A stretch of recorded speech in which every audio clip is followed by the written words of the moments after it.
Bismillahirrahmanirrahim. Assalamualaikum warahmatullahi wabarakatuh. Perkenalkan, nama saya Heti Novitasari dengan NIM 2108924. Saya dari kelas K2, kelas Awan Pintar. Di sini saya akan membuat sebuah video mengenai penjelasan materi machine learning. Baik, izinkan saya share screen. Ini saya akan menjelaskan materi machine learning ya. Next slide. Nah, di sini ada introduction, di mana tadi kita sudah perkenalannya di awal. Nama saya Heti Novitasari dengan NIM 2108924 dari kelas Awan Pintar. Nah, pembahasan pertama yaitu mengenai definisi machine learning. Apa sih definisi dari machine learning itu? Machine learning adalah cabang dari kecerdasan buatan yang fokus pada pengembangan sistem yang dapat belajar dan membuat keputusan berdasarkan data. Dengan memanfaatkan data historis, model machine learning dapat mengidentifikasi pola, membuat prediksi, dan meningkatkan kinerja seiring waktu. Teknologi ini sudah banyak digunakan di berbagai sektor, termasuk industri, pendidikan, kesehatan, dan keuangan. Pengertian tersebut menurut Wibisono pada tahun 2021. Baik, berikutnya. Nah, yang kedua yaitu jenis-jenis machine learning.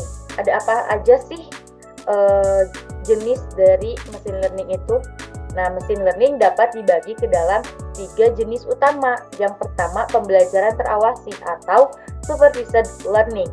Nah, pembelajaran ini melibatkan data berlabel di mana sistem dilatih menggunakan data yang memiliki input dan output yang sudah diketahui. Algoritma seperti regresi linear dan decision tree banyak digunakan dalam metode ini. Nah, ini tuh pendapat menurut Sutoyo pada tahun 2021. Untuk yang kedua, pembelajaran tak terawasi atau unsupervised learning. Apa sih perbedaan unsupervised learning dan supervised learning? Nah, mari kita simak. Dalam pembelajaran ini, model tidak memiliki data berlabel. Sedangkan supervised learning memiliki data yang berlabel. Nah, tujuannya adalah untuk menemukan pola yang tersembunyi dari data tanpa panduan yang jelas. Jadi untuk teknik clustering seperti K-min sering digunakan dalam pembelajaran tak terawasi atau unsupervised learning. Nah, pendapat ini menurut Pratama dan Anggraini pada tahun 2021. Untuk yang ketiga yaitu pembelajaran penguatan atau reinforcement learning. Model ini belajar melalui interaksi dengan lingkungan, menerima umpan balik dalam bentuk penghargaan atau hukuman. Contoh dari penggunaan model ini bisa dilihat pada sistem kendaraan otonom. Ini berdasarkan pendapat dari Iskandar dan Haryanto pada tahun 2019. Nah, untuk yang materi ketiga yaitu tahapan pengembangan model machine learning. Ada beberapa tahapan nih untuk pengembangan model machine learning. Yang pertama ada pengumpulan data.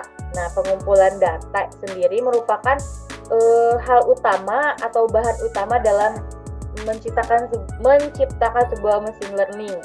Nah, pengumpulan data ini atau dataset ini bisa berasal dari berbagai sumber seperti data sensor, survei, atau database perusahaan. Dalam proses ini kualitas data sangat penting karena akan mempengaruhi hasil prediksi dari machine learning itu sendiri.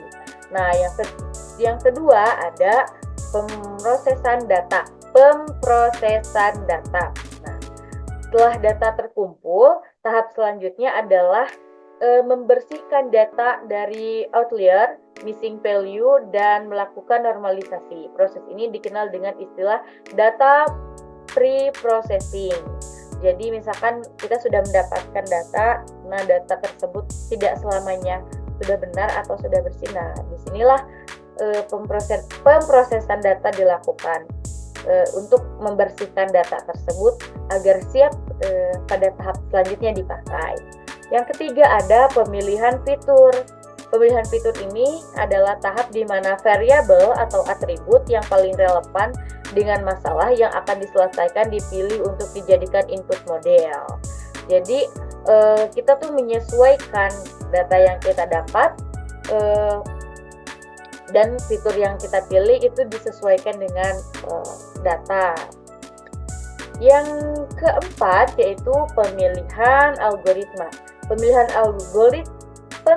algoritma dilakukan berdasarkan jenis data dan tujuan analisis. Beberapa algoritma yang sering digunakan dalam supervised learning adalah linear regression atau prediksi kontinu dan K-nearest untuk klasifikasi. Oke. Untuk tahap berikutnya yaitu pelatihan model.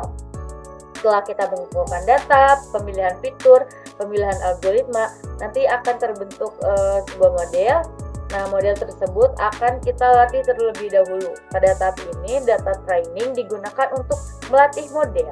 Model mencoba belajar dari pola yang ada di dalam data, mengoptimalkan kinerjanya berdasarkan parameter yang diberikan.